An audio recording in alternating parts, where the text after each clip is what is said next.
nous sommes sur le point de vous emmener dans un voyage visuel à travers le temps, dévoilant les histoires incroyables qui se cachent derrière chaque cliché. Préparez-vous à changer complètement de perspective. Photo 1. En 1925, le photographe Henri Manuel a capturé un moment poignant à Paris, un banquet en l'honneur des soldats français qui avaient subi de graves blessures pendant la Première Guerre mondiale. Les visages de ces vétérans, marqués par les cicatrices et la résilience, en disaient en long sur le coût humain de la guerre. Le banquet n'était pas seulement un geste de gratitude, mais aussi un rappel brutal de l'impact physique et émotionnel du conflit. Les photographies de Manuel ont immortalisé ces anciens combattants, en préservant leur histoire et en soulignant l'esprit et le sacrifice durable de ceux qui ont servi leur pays pendant l'une des guerres les plus dévastatrices de l'histoire. En 1934, le chanteur américain Al Jolson a incarné un homme noir dans le film The Bar of Wonders. Sa prestation, maquillée en noir, a été controversée même à l'époque, car elle reflétait les stéréotypes et les attitudes raciales qui prévalaient dans le monde du spectacle américain. Le rôle de Jolson a mis en lumière la représentation complexe et souvent problématique de la race dans la culture populaire de l'époque, suscitant des débats sur l'appropriation culturelle et la représentation raciale dans les films.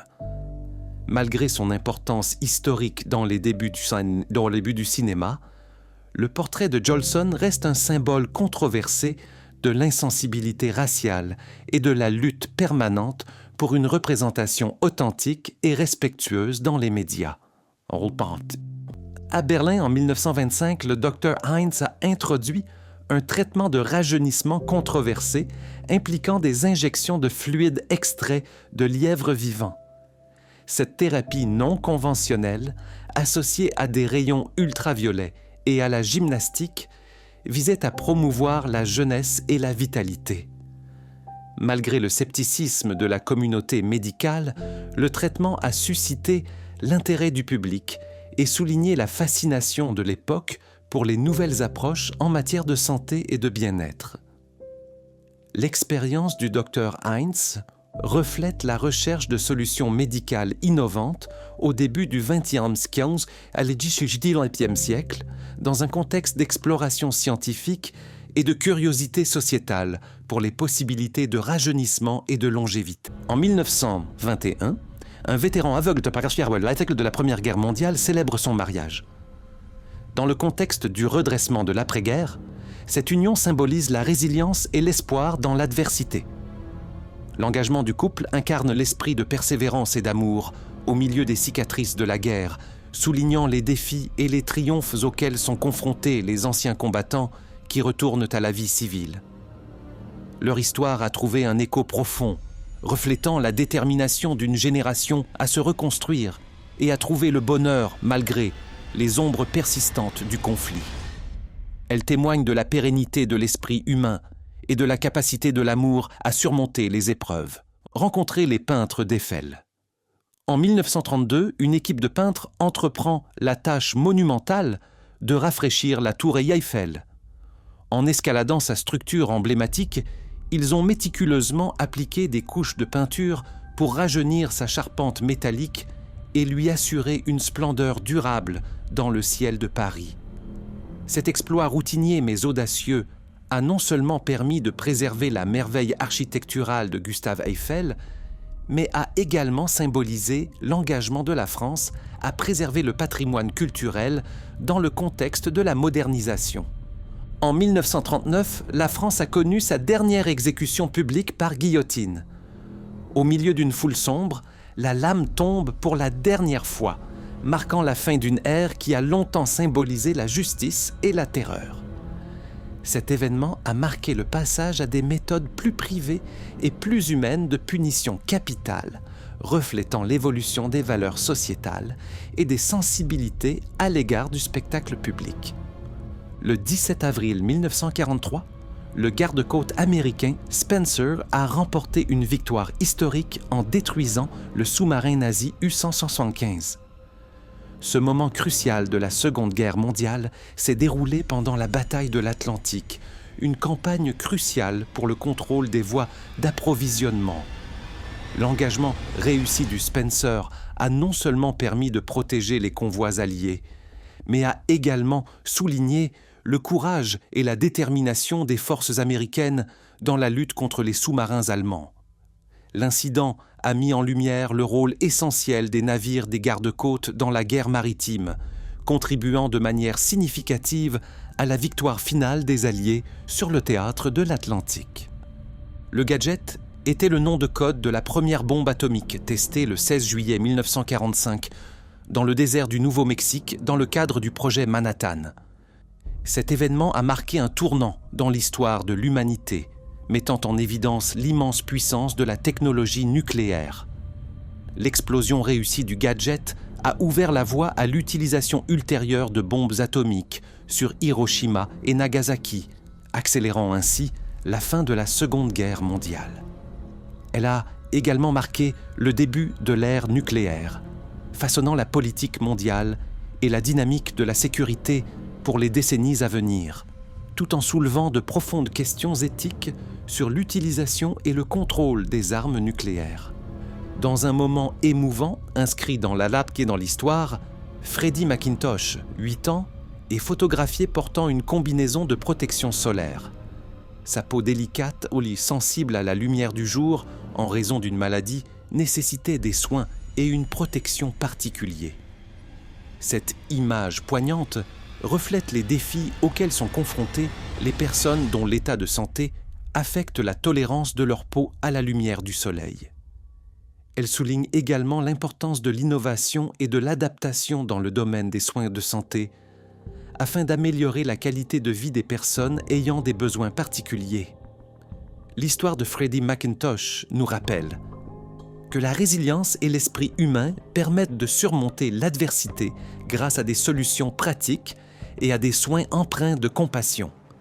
En 1933, dans la ville vibrante de Berlin, un artiste de cirque audacieux a captivé le public en présentant un spectacle unique, un wagon aquarium rempli de crocodiles menaçants. Ce numéro audacieux combinait le frisson du cirque et l'attrait des animaux exotiques, hypnotisant les spectateurs par son audacieux mélange de danger et de spectacle. Dans le contexte d'une Allemagne en pleine mutation, ce spectacle symbolise à la fois l'évasion et l'audace humaine, offrant un aperçu de l'esprit extravagant et aventureux des spectacles de l'entre-deux-guerres. Lors de l'évacuation chaotique de Saigon en 1975, un évacué américain cherchant désespérément une place dans le dernier hélicoptère quittant, l'ambassade des États-Unis a donné un coup de poing à un Sud-Vietnamien. Cette scène dramatique résume l'urgence et la tension du moment, alors que des milliers de personnes cherchaient à échapper à l'avancée des forces nord-vietnamiennes. Elle souligne le désespoir humain et les choix difficiles à faire lors de la chute de Saigon, symbole poignant de la fin de la guerre du Vietnam et de l'évacuation dramatique du personnel américain et des alliés vietnamiens de la ville. La recherche d'un emploi dans les années 1930, en pleine Grande Dépression, était un défi de taille. Avec le chômage généralisé et les difficultés économiques, trouver du travail signifiait faire de longues queues dans les agences pour l'emploi, souvent en vain. Nombreux étaient en un ceux qui, confrontés à de sombres perspectives, avaient recours au travail journalier, aux soupes populaires ou émigraient à la recherche d'opportunités. L'époque a remodelé la dynamique du travail, suscitant l'intervention des pouvoirs publics et la mise en place de programmes sociaux. Elle a mis en évidence la résilience dans l'adversité, les individus et les familles faisant face aux dures réalités du chômage et de l'instabilité économique, façonnant les attitudes de l'État de la société à l'égard du travail, de l'aide sociale et du rôle de l'État dans la reprise économique. En 1967, lors du marathon de Boston, les organisateurs de la course ont tenté d'empêcher Kathrine Switzer de concourir, affirmant qu'il s'agissait d'une épreuve réservée aux hommes. Sans se laisser décourager, Switzer a participé au défi, devenant ainsi la première femme à terminer officiellement la course. Son acte courageux a remis en question les normes de genre dans le sport, déclenchant un mouvement en faveur de la participation des femmes au marathon et à l'athlétisme. L'étape franchie par Switzer a non seulement symbolisé la persévérance et l'égalité, mais elle a aussi catalysé des changements dans les politiques sportives, ouvrant la voie aux futures générations d'athlètes féminines qui pourront concourir à des niveaux d'élite. Son héritage reste un témoignage puissant de la volonté de briser les barrières et de franchir des étapes historiques dans l'histoire du sport. En 1936, au milieu d'une mer de bras levés faisant le salut nazi lors d'un événement public, un homme seul se tenait debout, les bras croisés, refusant de se conformer. Son acte solitaire de résistance en dit long sur le courage et la conviction face à la tyrannie. Cette image puissante résume le défi lancé à l'idéologie nazie et symbolise la lutte pour l'autonomie individuelle et la liberté d'expression au cours d'un chapitre sombre de l'histoire. Sa position reste un rappel poignant de la résilience de l'esprit humain face à l'oppression et de l'importance durable de défendre ses principes face à l'adversité. En 1931, le chef de la mafia Joe Masseria a trouvé la mort sur le sol d'un restaurant de Brooklyn, en tenant l'as de pique. Son assassinat a marqué un tournant dans la lutte pour le pouvoir au sein de la pègre new-yorkaise pendant la Prohibition. La célèbre photo de la as de pique est devenue emblématique, symbolisant la nature violente et impitoyable des rivalités mafieuses. La mort de Masseria a ouvert la voie à la montée en puissance de nouveaux syndicats du crime et de nouveaux chefs, remodelant le crime organisé en Amérique pour les décennies à venir. Son héritage reste dans les annales de l'histoire de la mafia, où les intrigues et la violence s'entrecroisent dans le monde souterrain des années 1930 à New York. En 1900, les aires de jeux pour enfants commençaient à apparaître comme des espaces essentiels pour les loisirs et le développement des villes.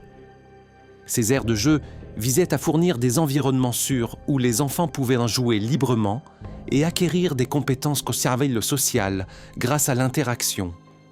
Souvent dotés de balançoires, de toboggans et de structures d'escalade. Ces premières aires de jeu reflétaient une prise de conscience croissante de l'importance du jeu dans le développement de l'enfant. Elles ont également servi de centres communautaires où les familles pouvaient se réunir et les enfants profiter d'activités supervisées, marquant une évolution vers une planification urbaine qui donne la priorité au bien-être et aux loisirs des enfants dans les villes en croissance rapide du monde entier. En 1947, Las Vegas était une oasis en plein essor dans le désert du Nevada, se transformant d'une petite ville en une capitale émergente du divertissement. Elle se caractérisait par une poignée d'hôtels et de casinos emblématiques, tels que le Flamingo et le Golden Nugget, qui attirèrent les visiteurs en leur promettant du glamour, des jeux d'argent et une vie nocturne. L'attrait de la ville a été alimenté par la légalisation des jeux d'argent en 1931 et l'afflux de prospérité de l'après-guerre. En 1947, Las Vegas incarne le rêve américain avec ses rues éclairées au néon, ses spectacles de fierté de joie et le début de ce qui deviendra une destination inégalée pour le divertissement et les loisirs. Au milieu du tumulte de la Première Guerre mondiale, un joueur de cornemuse écossais, vêtu d'un kilt et d'une tenue traditionnelle, se tient résolument sur le champ de bataille. Sa mélodie lancinante résonnait dans les tranchées, offrant un contraste poignant avec le chaos de la guerre. La cornemuse a servi non seulement de cri de ralliement, mais aussi de source de courage et de solidarité pour ses camarades. Cette image illustre la bravoure et l'identité culturelle que les soldats portaient en eux dans les horreurs de la bataille, symbolisant la résilience et l'esprit de ceux qui ont servi pendant la Grande Guerre. Hitler en Lederhosen. En 1927, Adolf Hitler a fait une apparition remarquée en portant la tenue traditionnelle tyrolienne et bavaroise, connue sous le nom de Lederhosen. Cette tenue distinctive, composée d'une culotte de cuir, renforce son image de leader populiste enraciné dans l'héritage culturel germanique. Le choix des vêtements d'Hitler visait à faire écho aux identités régionales et à renforcer son attrait politique auprès des factions rurales et conservatrices. Le symbolisme de sa tenue souligne ses efforts pour s'aligner sur les valeurs traditionnelles et la fierté nationale, marquant un moment crucial dans la construction de son personnage public pendant l'entre-deux-guerres en Allemagne. En 1961, sur fond de mur de Berlin nouvellement érigé, des scènes poignantes se sont déroulées alors que des familles se réunissaient pour partager des moments de joie et d'espoir.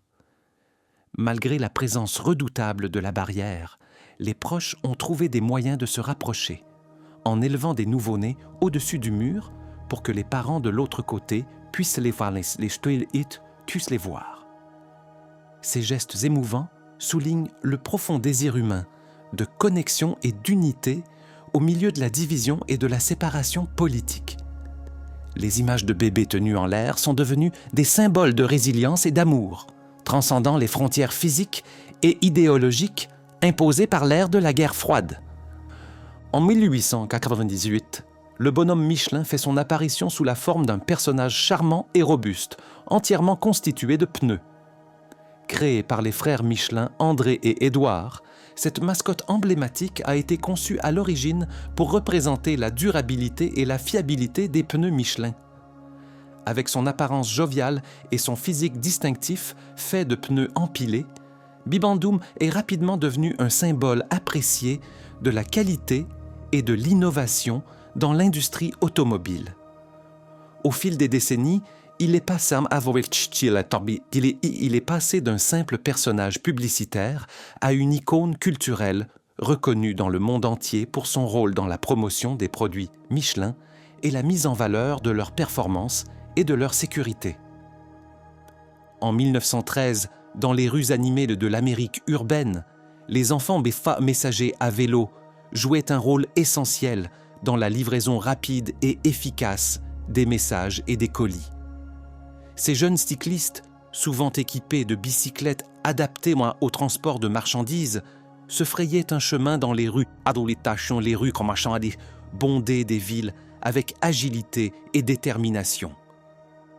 Leur contribution a été essentielle pour faciliter la communication et le commerce à une époque d'industrialisation rapide et de croissance urbaine. Malgré leur jeunesse, ces messagers à vélo incarnaient un esprit de débrouillardise et de responsabilité, démontrant l'émergence précoce de l'esprit d'entreprise et de la mobilité des jeunes dans l'Amérique du début du XXe siècle. En 1962, dans les rues d'une ville animée, une personne compatissante a pris en charge les chiens errants. Ce héros méconnu du paysage urbain fournissait nourriture, abri et affection à ces animaux abandonnés, souvent négligés par la société. Ces actes de bonté désintéressés ont non seulement amélioré la vie des chiens errants, mais ont également mis en lumière l'importance de l'empathie et du bien-être des animaux dans un monde en rapide évolution. Leurs efforts ont symbolisé un engagement discret mais significatif en faveur de la compassion et de la responsabilité communautaire, qui a trouvé un écho auprès de ceux qui attachent de l'importance au bien-être de toutes les créatures, quelles que soient leurs conditions. En 1918, un précurseur du camion-restaurant moderne est apparu, servant d'option de restauration mobile pendant la Première Guerre mondiale. Ces cuisines de fortune sur roue fournissaient des repas essentiels aux soldats et aux travailleurs dans divers endroits, offrant commodité et subsistance pendant les pénuries en temps de guerre. Ces premiers food trucks sont le reflet de l'innovation en matière de logistique culinaire, s'adaptant aux besoins des populations mobiles et contribuant à l'évolution de la culture de la cuisine de rue. Leur rôle a mis en évidence l'aspect pratique et l'adaptabilité des services alimentaires mobiles, jetant les bases de l'industrie dynamique des camions-restaurants qui allait s'épanouir au cours des décennies suivantes. En 1928, L'interprétation de Gwynplaine par Conrad Veidt dans le film L'homme qui rit a inspiré le personnage emblématique du Joker. L'interprétation obsédante de Veidt, un homme défiguré au sourire perpétuel, est devenue un modèle visuel et thématique pour l'apparence et le comportement du Joker. Cette adaptation cinématographique muette du roman de Victor Hugo a mis en évidence la capacité de Veidt à mêler tragédie et menace, laissant une impression durable sur le public et les futurs créateurs du personnage du Joker dans les bandes dessinées et les films. L'interprétation de Veidt reste une pierre angulaire de l'histoire du cinéma, influençant l'héritage durable de l'un des méchants les plus complexes et les plus fascinants de la culture pop. En 1932, sur l'île de Roosevelt, à New York, un programme remarquable a permis à des femmes incarcérées d'apprendre à tirer. Cette initiative, qui s'inscrit dans le contexte économique difficile de la Grande Dépression, visait à fournir des compétences professionnelles et à renforcer la confiance des femmes incarcérées. Il s'agissait d'une approche progressive de la réinsertion, offrant une formation pratique et une responsabilisation par le biais de l'adresse au tir. Le programme a non seulement permis aux participants d'acquérir de nouvelles compétences, mais il a également remis en question les rôles traditionnels des hommes et des femmes, illustrant l'évolution des attitudes à l'égard des capacités et des possibilités des femmes à une époque de transformation de l'histoire américaine. En 1939, le spirit gallois Colin Evans a fait une démonstration sensationnelle de lévitation à Londres. À l'aide d'une caméra infrarouge et sous le couvert de l'obscurité, Evans a prétendu léviter en sautant de haut en bas, capturant l'illusion sur pellicule. Ce canular élaboré a captivé le public et alimenté sa fascination pour les phénomènes surnaturels pendant la période d'incertitude qui a précédé la Seconde Guerre mondiale. La cascade d'Evans, bien que débusquée comme une habile manipulation de la technologie et de la perception, a souligné l'attrait du mysticisme et les limites entre la réalité et l'illusion dans le domaine du spiritisme et des enquêtes paranormales. Le cryptographe soviétique Igor Gouzenko, 1945. Sur cette photo, il cache son visage pour une interview avec Saul Pett de l'Associated Press. Igor Gouzenko travaillait à l'ambassade soviétique à Ottawa et s'est enfui à l'Ouest en 1945. Il a rapporté plus d'une centaine de documents classifiés et d'informations du réseau d'espionnage soviétique au Canada. 29 espions ont été arrêtés et condamnés par la suite. Gouzenko a reçu une récompense impressionnante, un manoir et l'asile politique. En 1915, les soldats de la Royal Horse Artillery britannique ont fait preuve d'un travail d'équipe et d'une habileté remarquable lorsqu'ils étaient montés sur des chevaux de Bath. Ces chevaux, réputés pour leur obéissance et la confiance qu'ils accordent à leur maître, ont permis aux soldats d'effectuer des manœuvres et des tours impressionnants. Il s'agissait notamment de formations complexes et de démonstrations de coordination qui mettaient en évidence le lien entre le cheval et le cavalier dans des conditions difficiles en temps de guerre. Leurs exploits soulignent la polyvalence des chevaux de bas dans les opérations militaires, servant non seulement de moyens de transport, mais aussi de compagnons indispensables sur le théâtre de la guerre. En 1930, le voyageur italien Attilio Gatti a fait la une des journaux lors d'une expédition extraordinaire au Congo belge. Accompagné de 2 pygmées engagés, Gatti s'est aventuré dans les profondeurs de la jungle et a réussi à capturer un gorille. Cet exploit audacieux a captivé l'imagination du public et souligné l'esprit d'aventure de Gatti et sa détermination à explorer des environnements éloignés et difficiles. L'expédition a mis en lumière la curiosité culturelle et scientifique de l'époque, ainsi que les complexités et les considérations éthiques entourant les expéditions d'animaux sauvages en Afrique à l'époque coloniale. Dans une démonstration audacieuse d'aviation et d'athlétisme, Ivan Unger, membre des Flying Black Gnats, et Gladys Roy ont été photographiés en train de jouer au tennis sur les ailes d'un avion en vol. Cet exploit remarquable a captivé l'imagination du public au début du XXe siècle, mettant en valeur l'esprit d'aventure et d'innovation des pionniers de l'aviation. L'image symbolise la fascination de l'époque pour les cascades aériennes et la popularité croissante des spectacles aériens. L'acte audacieux d'Unger et de Roy, sur les ailes d'un avion volant, illustre leur courage et l'excitation de repousser les limites des capacités humaines et des spectacles aériens. À Ocean Park, en Californie, vers 1930, une foule uniforme de souris humanoïdes souriantes s'est rassemblée pour une des premières réunions du Mickey Mouse Club. Cette scène charmante illustre l'enthousiasme et la camaraderie de jeunes fans déguisés en leur personnage préféré, Mickey Mouse. La création du club a marqué un tournant culturel, reflétant la grande popularité et l'impact du personnage de dessin animé bien aimé de Disney au cours des premières années de l'animation et du divertissement. L'image symbolise l'héritage durable de Mickey Mouse et la joie qu'il a apportée à des générations d'enfants et de familles dans le monde entier.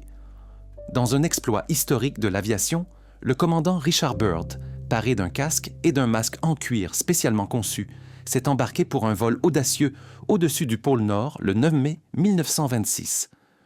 Aux côtés du pilote Floyd Bennett, Byrd utilise un monoplan Fokker FVQA 3M trimotor baptisé Josephine Ford pour cet ambitieux voyage. Le duo est parti du Spitsberg, en Norvège, et a réussi à faire l'aller-retour d'environ 1360 miles en un peu plus de 15 heures. Cet exploit monumental a marqué une étape importante dans l'exploration polaire et a mis en évidence les progrès de la technologie de l'aviation. Le vol de Byrd au-dessus du pôle Nord reste un événement célèbre dans les annales de l'histoire de l'exploration.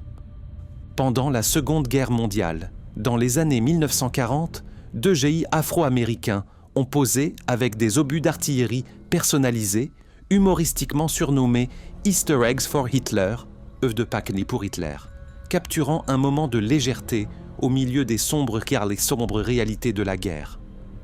Cette photographie, prise à l'époque de Pâques, symbolise la résilience et la détermination des soldats, ainsi que leur façon unique de contribuer à la lutte contre l'Allemagne nazie. L'image met en lumière le rôle crucial des soldats afro-américains dans l'effort de guerre et leur esprit de défi et d'humour face à l'adversité, rappelant avec force leur bravoure et leurs diverses contributions à la victoire des alliés. En 1934, Vienne, en Autriche, a été le théâtre d'une importante mobilisation des forces de la Heimwehr, un groupe paramilitaire aux tendances nationalistes. Sous l'ordre d'être prêtes à l'action, ces forces ont été déployées dans toute la ville, prêtes à réprimer toute perturbation. Des voitures blindées patrouillent dans les rues les rues principales de Vienne, soulignant l'état d'alerte et de tension. Cette mobilisation s'inscrit dans un contexte d'instabilité politique et d'agitation sociale dans l'Autriche de l'entre-deux-guerres. La présence des forces de la Heimwehr et leur préparation à une action immédiate reflètent la détermination du gouvernement à maintenir l'ordre et le contrôle dans le climat politique instable de l'époque. En 1945, une image obsédante, mais pleine d'espoir, est apparue lorsque des prisonniers juifs ont été libérés d'un train de la mort vers la fin de la Seconde Guerre mondiale. Ces trains, qui faisaient partie du système de déportation brutale des nazis, y transportaient d'innombrables juifs vers des camps de concentration et d'extermination, dans des conditions horribles. La libération de ces prisonniers par les forces alliées a marqué un profond moment de soulagement et de survie. Émaciés et traumatisés, les visages des survivants reflétaient à la fois l'immense souffrance qu'ils avaient endurée et la joie pure de la liberté. Cette scène poignante symbolise la fin de leur pénible épreuve et l'effondrement général du régime nazi, rappelant avec force la résilience et la pérennité de l'esprit humain.